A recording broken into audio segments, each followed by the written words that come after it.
오늘은 사순절 마지막 주일입니다. 사순절이라고 하는 절기가 기독교에 있습니다. 어떤 절기냐면요, 예수님께서 겪으신 고난과 부활을 기억하기 위해서 부활절 전 40일을 경건하게 지내는 기간으로 삼고 있습니다. 근데 이 절기가 사실은요, 처음부터 그렇게 시작됐던 것이 아니고 AD 325년 우리가 잘 아는 니케아 종교회의 때에 이게 공식적으로 40일을 결정하게 되었습니다. 성경에 보면은 여러 가지 숫자의 의미들이 많이 있습니다. 근데 이 40일이라는 숫자의 의미가 있습니다. 보니까 40일이라는 이 숫자가요, 특히 우리가 아는 예수님께서 광야에서 금식하며 시험을 받으셨을 때 그 기간이 40일이었습니다. 모세가 시내산에서 십계명을 받으러 간 것도요, 40일의 시간이 걸렸죠. 뿐만 아니라 이스라엘 백성들이 광야에서 40년을 지나게 됩니다. 그래서 성경에서 이 40이라는 숫자의 의미 속에는요, 연단과 또 기다림과 인내와 이런 시간들로 우리에게 상징적으로 보여주는 의미가 있습니다.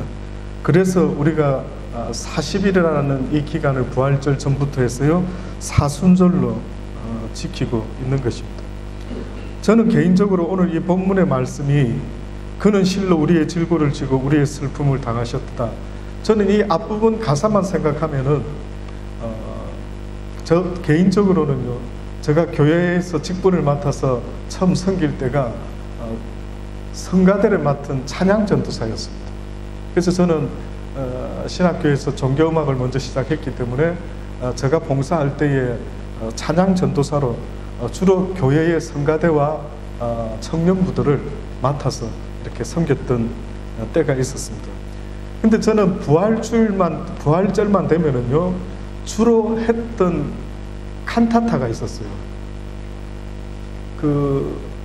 김두한 씨라는 분이 썼던 칸타타 중에 이 가사가 늘 저는 이 마음에 맴도는 겁니다. 김두한 씨가 썼던 부활절 칸타타 중에 이 내용이 들어가는데, 그는 실로 우리의 질고를 지고 우리의 슬픔을 당하였거늘 하는 이 멜로디가 늘 기억이 납니다. 그는 실로 우리의 질고를 지고 우리의 슬픔을 당하셨도다. 이런 내용입니다. 얼마나 이 찬양을 성가대에서 가르치는데요, 마음이 찡한지 이게 잊혀지지가 않는 겁니다. 젊은 청년 때 이걸 가르쳤는데 지금 이 나이에도 이 찬양이, 이 멜로디가 잊혀지지가 않아요. 그래서 저는 개인적으로 이 본문의 내용을 볼 때마다요, 그 멜로디도 함께 떠오르는 것입니다. 정말 그분이 우리의 질고를 지고 우리의 슬픔을 당하셨다라고 성경은 말씀하고 있습니다. 성경은 예수 그리스도를 이 땅에 보내셨을 때 뭐라고 말씀했냐면, 하나님이 세상을 이처럼 사랑하셨대.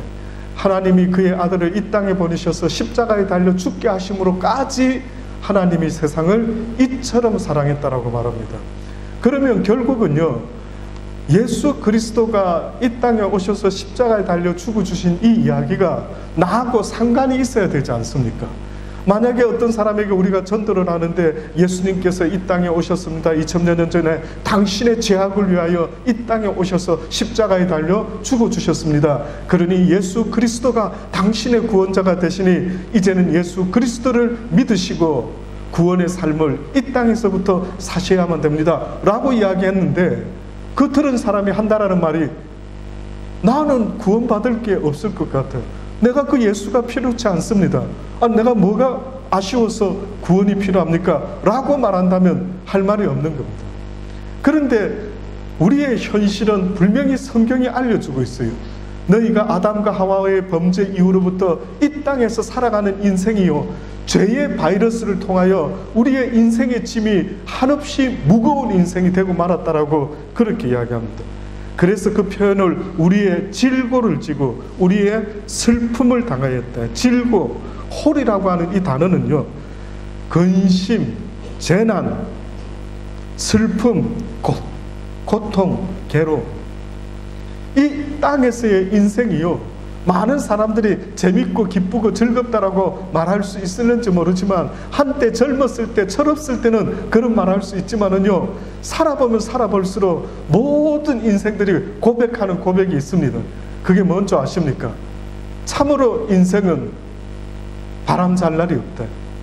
또 한 고비를 넘기면 또 어려움이 있고, 또 한 고비를 넘기면 또 다른 어려움이 우리를 기다리고. 저는 주중에 어떤 아는 분의 이야기를 살짝 들었습니다. 그분이 너무 놀래가지고요, 그 누구에게도 말 못하고 저희 사모와 저에게 기도만 해주세요, 그 누구에게도 이 기도 부탁을 드리지 않았는데 저의 육신에 어려움이 생겼습니다. 기도 부탁을 받았어요. 주중에 젊은 분입니다. 이제 40대 초밖에 안 됩니다. 그 누구에게 어떤 일이 닥칠지 아무도 모릅니다. 그래서 성경은 우리에게 말씀하고 있는 거예요. 너희 인생들아, 너희가 이 땅에서 살아가는 인생이 마냥 행복하고 기쁜 듯 보이느냐? 아니다. 수고하고 무거운 짐을 지고 질병과 고난과 고통과 힘듦 속에 살아가는 인생이지 않느냐라고 알려주는 거예요. 소크라테스가 말한 것처럼 네 자신을 알아라고 말할 때, 저는 이 세상에 태어나서 살아가는 삶이 행복할 줄 알았는데 살아보니까요, 나이 먹고 늙어가다가 결국은 병들다가 죽어가는 게 인생인 것 같다라는 생각을 멈출 수가 없는 겁니다. 살면 살수록 재밌어야 되는데 살면 살수록 늙어가고, 살면 살수록 힘들어지고, 살면 살수록 생각이 많아지더라고요. 그래서 저는 확실히 깨닫는 것은, 이 세상은요, 성경의 말씀처럼 사단이 이 세상을 임금이 되었어요. 이 땅의 모든 인생들에게 죄의 법 아래로 끌고 가서요, 우리를 사망의 법 아래에서 날마다 신음하게 만들고 있다. 그래서 예수님께서 어느 날 이 땅에 오셔서 뭐라고 외치셨느냐 하면은, 수고하고 무거운 짐진 인생들아, 너희가 그 모든 짐을 가지고 내게 와서 내려놓으라는 겁니다. 내 마음은 온유하고 겸손하니 내가 너희를 쉬게 하겠다라고.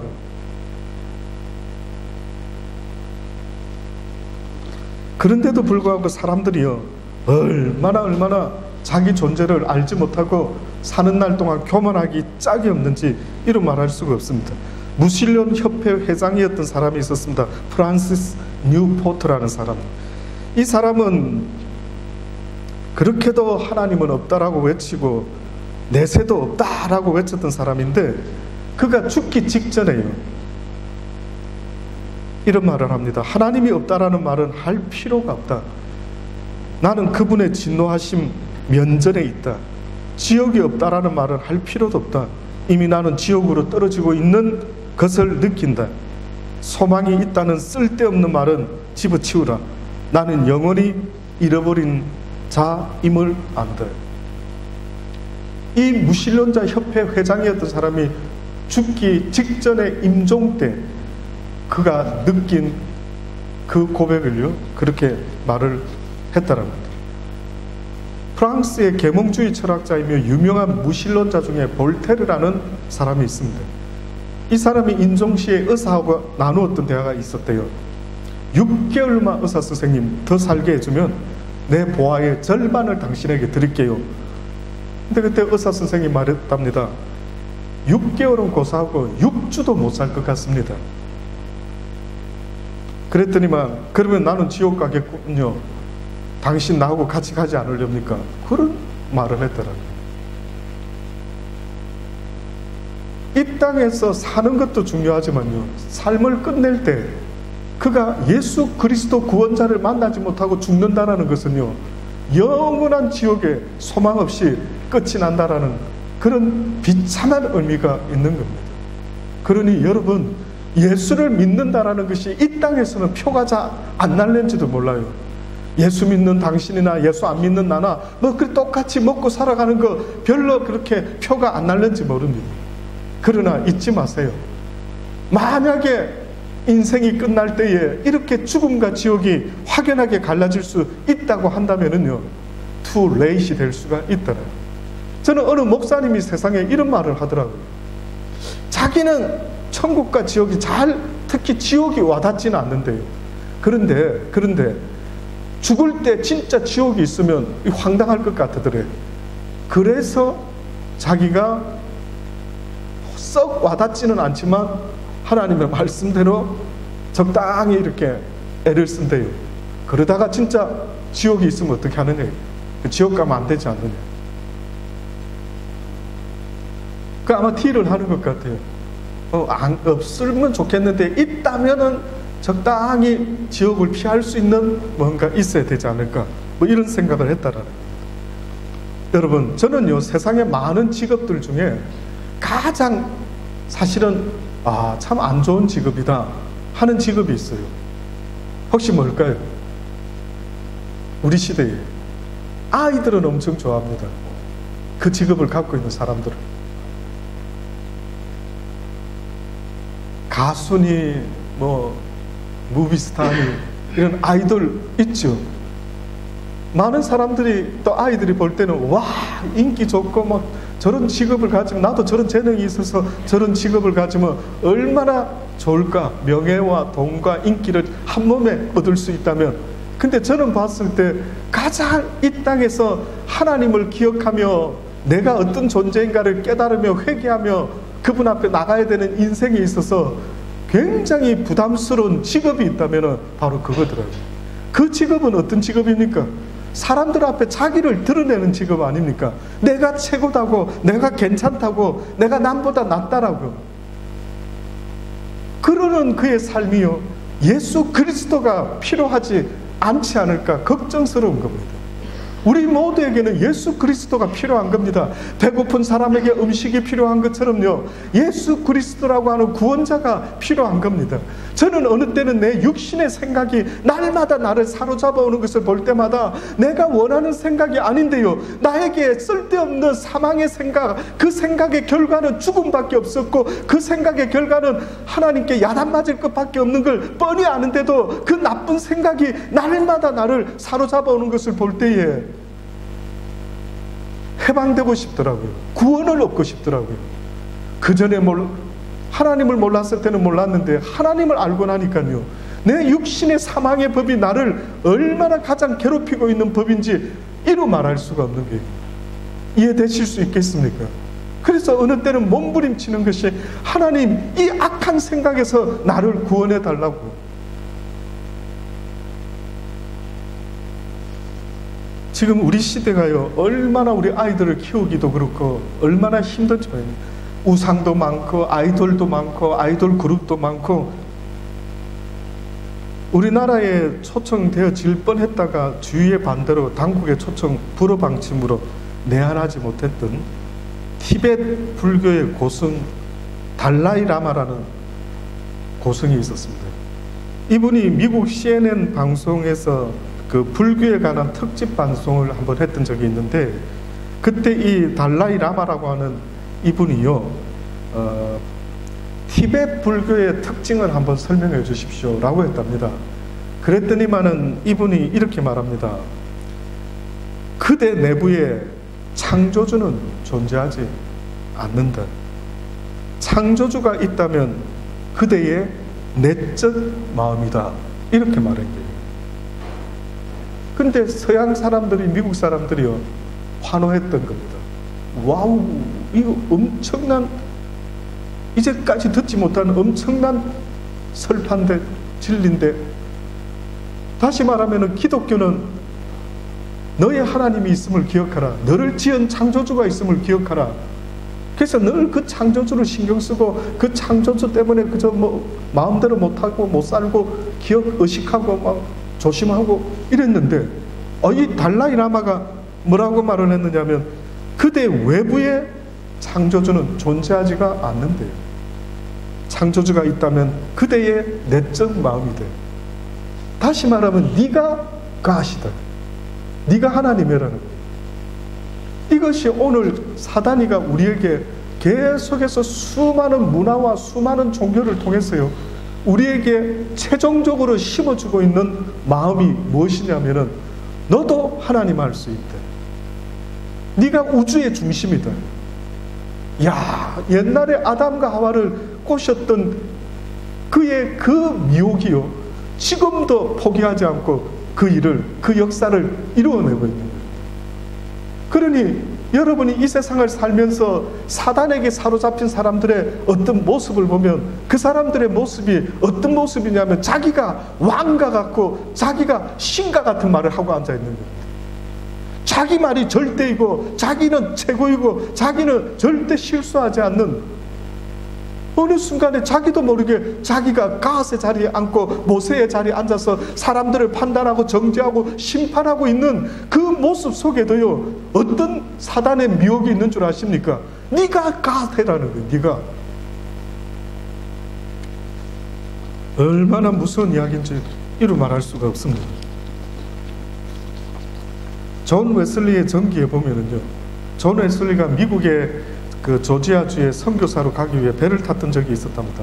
근데 그 배에서 어느 장군을 만나고 이 장군하고 무척 친하게 됐답니다. 근데 한 번은 그 배에서 일하는 어떤 젊은 청년이요, 장군에게 큰 신뢰를 범했답니다. 그랬더니만 이 장군이 화가 나서 이 젊은이에게 막 한마디 합니다. 내 이놈, 내가 결코 너를 용서하지 않겠다. 이 광경을 이 웨슬리 목사님이 보신 거예요. 근데 그때 그 장면을 보고요, 이랬습니다.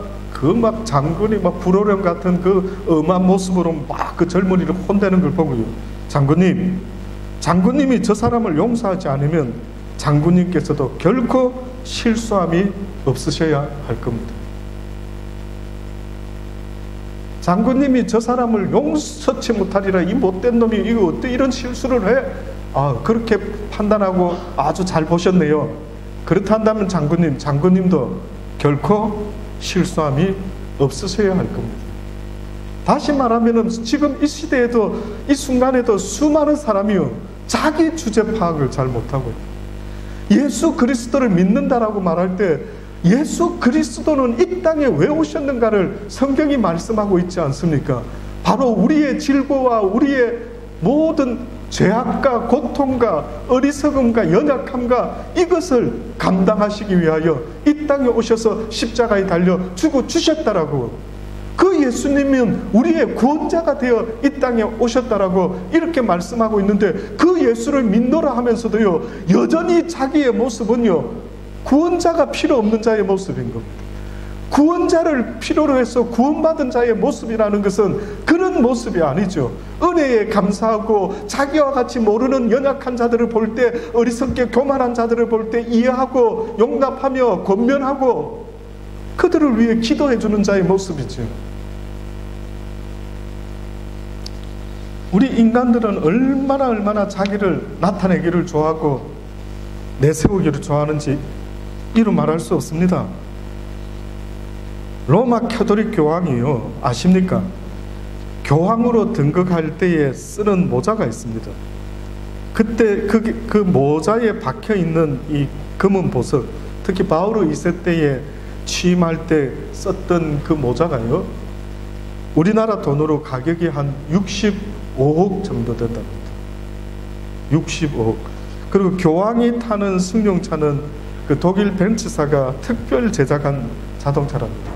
보통은 차를 타려면 고개를 숙이고 들어가지 않습니다. 근데 그 교황이 타는 차는요, 교황은 신의 대리자이기 때문에 누군가에게도 고개를 숙일 수 없다 이거죠. 그래서 독일 벤츠사에서 차를 제작했는데 서면 위가 이렇게 올라가도록 그렇게 제작이 되어 있답니다. 그래서 천장이 서서 열려서 교황이 고개 숙이지 않고도 탈 수 있도록 그렇게 되어 있답니다. 과연 호산나 다윗의 자손이여 라고 외치며 예수 그리스도를 반겼더니요, 그 수많은 사람들처럼 오늘 이 시대에도 주의 이름으로 오시는 이여, 내가 그대를 기다렸습니다. 내가 그대를 필요로 합니다. 주님, 이라고 고백할 사람들의 모습이 과연 어떠해야 되는지를요, 분명히 우리에게 말씀해 주고 있는 것입니다. 저와 여러분은 구원받아야 됩니다. 저와 여러분은 고침을 받아야 됩니다. 그래서 마태복음 9장 말씀에 보면은 모든 당시의 병든 자들, 질고와 병마에 시달렸던 자들 보십시오. 예수께서 거기서 떠나 가로되 가실새 두 소경이 따라오며 소리질러 가로되 다윗의 자손이여 우리를 불쌍히 여겨주소서. 예수님께서 이르시되 내가 능히 이 일을 할 줄을 믿느냐 라고 물어보니 주여 그러하이다. 예수께서 저희 눈을 만지시며 가라사대 너의 믿음대로 되라. 그 눈들이 밝아진지라. 예수께서 엄히 경계하시며 삼가 아무에게도 알게 하지 말라. 그러나 저희가 나가서 예수의 소문을 온 땅에 전파하더라. 저희가 나갈 때 귀신 들려 병머리 된 자를 예수께 데려오니 귀신이 쫓겨나가고 벙어리가 말하거늘 무리가 기이 여겨 가로되 이스라엘 가운데 이런 일을 본 때가 없다. 바리새인들은 가로되 저가 귀신의 왕을 빙자하여 혹시나 귀신을 쫓아내는 것이 아니에요. 예수님이 이렇게 귀신을 쫓아내고 병을 고치는 일들을 많이 했습니다. 그런데 이런 했던 모든 것에 궁극적인 것이 있어요. 그게 뭐냐면은 이 모든 것은요 우리의 죄악 때문에 그랬다라는 걸 알려주고 싶으셨던 뜻이 있었더랬어요. 많은 사람이 병만 고치면 끝나는 것 같아 보였지만 아니요, 주님의 의도는 병이 아니라 그들을 구원시키는 거였습니다. 그래서 어느 날 예수님이 설교를 하고 계셨는데요, 그 설교하는 장소에 지붕을 뚫고 중풍병자를 그의 친구들이 침대에 매가지고 내려뜨리는 겁니다. 그때 예수님이 그 중풍병자를 보시고 하셨던 말씀, 소자야 내 죄사함을 받았다. 처음부터 죄사함을 받기 위해 나왔어야 됐지만 인생들이요 왜 병이 드는지, 왜 이렇게 인생이 고통스러운지 그 근본적인 원인에 대해서 깨달지를 못하는 것입니다. 여러분, 예수 그리스도께 구원받은 백성의 어떠한 모습은요 육신의 병에서 자유함을 얻을 수도 있겠지요. 그러나 더 중요한 건 뭔지 아십니까? 그 심령에 무엇을 준다고요? 평강을 준다라는 것입니다. 그래서 오늘 본문의 말씀에 그가 찔림을 우리의 허물을 인하며 그가 상함은 우리의 죄악을 인함이라. 그가 징계를 받음으로 우리가 평화를 누리고 그가 채찍에 마름으로 우리가 나음을 입었다. 결국 예수 그리스도를 믿는 자에게 주어지는 가장 영적인 놀라운 축복이 있다면 그것은 바로 평안인 것입니다. 사랑하는 여러분, 많은 사람이 지금도 예수 믿는 베네핏이 뭐냐, 뭐 그렇게 예수를 굳이 믿어야 되고 하느냐라고 말하죠. 그 베네핏은 어마어마합니다. 눈에는 안 보이는데 그 가치는 어마어마합니다. 예수 믿는 사람과 믿지 않는 사람 생각 조금만 해보세요. 예수 믿지 못하는 사람은 걱정과 근심과 어려움이 생기면 뭐 어찌할 바를 몰라서 잠을 이루지 못하고 걱정 근심 속에 시간을 보내지만 예수를 믿는 사람이 있다면 모든 걱정과 근심과 어려움을 그분에게 맡긴다. 그리고 그 심령 속에 세상이 줄 수 없는 평안을 가슴에 품을 수만 있다면 이것을 어떤 가격으로 과연 매길 수가 있겠습니까?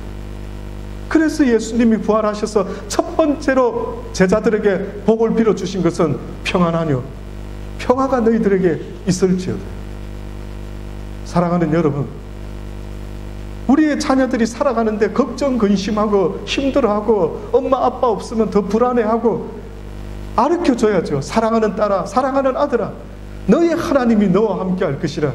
너의 일생이 끝나는 그날까지 하나님이 너와 함께 할 것이니 담대하라, 놀라지 마라. 그 구원의 하나님이 너를 지킬 것이라. 이렇게 말해줄 수 있어야 되지 않을까라고 생각합니다. 사랑하는 여러분, 예수님을 믿는, 그 구원의 주님을 믿는 증거가 있다면 바로 내 심령의 평화가 이제 이루어지기 시작해야 되는 것입니다.